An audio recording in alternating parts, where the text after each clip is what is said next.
হাৰা শাস্তি দিলে এই কথাবিলাক ৰাইজে পাহৰি যোৱা নাই।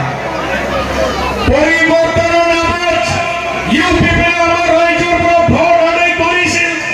তেখেতসকলে আমাৰ সকলো শ্ৰেণীৰ ৰাইজক ম্যাদী পাট্টা মাটি পাট্টা দিম বুলি কৈছিল, কিন্তু ৰাইজক তেখেতসকলে ঠগাই পেলাই আজি ম্যাদী পাট্টা দিয়াৰ পৰিৱৰ্তে মণ্ডল অফিসে অফিসে হাজার হাজার ইভেকশন নোটিশ কাগজ বিলাক আছে।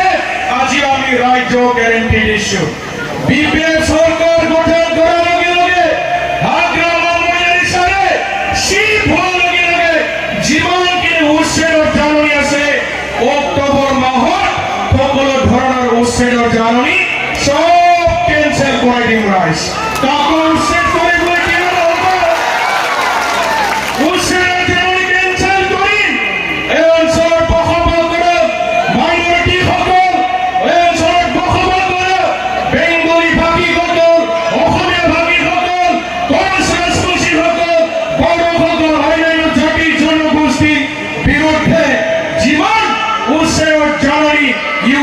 সরকারে মন্ডল অফিসার মজুত করে রাখিছে। অক্টোবর মাহত আমার সরকার গঠন করার লগে লগে আমি সব ক্যান্সেল করাই দিম। বিটিসির নাগরিক উচ্ছেদ কৰিবলৈ দিয়া নহব।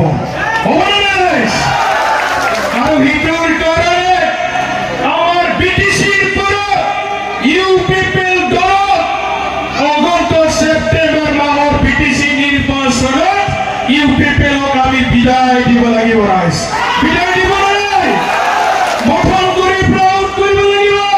আৰু কোকৰাঝাৰ সেক্ৰেটাৰী অফিচৰ পৰা ইউ পিপল ৰাজনীতি পাৰ্টি কোকৰাঝাৰ সেক্ৰেটাৰী অফিচৰ পৰা আমি আউট কৰিব লাগিব।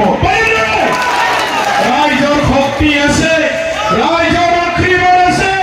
কোকৰাঝাৰৰ পৰা প্ৰমোদ বড়ো আউট, বিপিএফ ইন মানে কোকৰাঝাৰৰ সচিবালয়ত আগ্ৰামা ছাৰে এবাৰ এন্ট্ৰি মাৰিব। ৰাইজ চিফ হিচাপে এন্ট্ৰি মাৰিব। আগ্ৰামা ছাৰে পুনৰ চিফ হ'ব। আগ্ৰামা ছাৰৰ নেতৃত্বত আমাৰ বিটিসি এটা শক্তিশালী সরকার হবলৈ গৈ আছে। আৰু দুর্গা পূজার আগে আগে আমি তো উপহার হিসাবে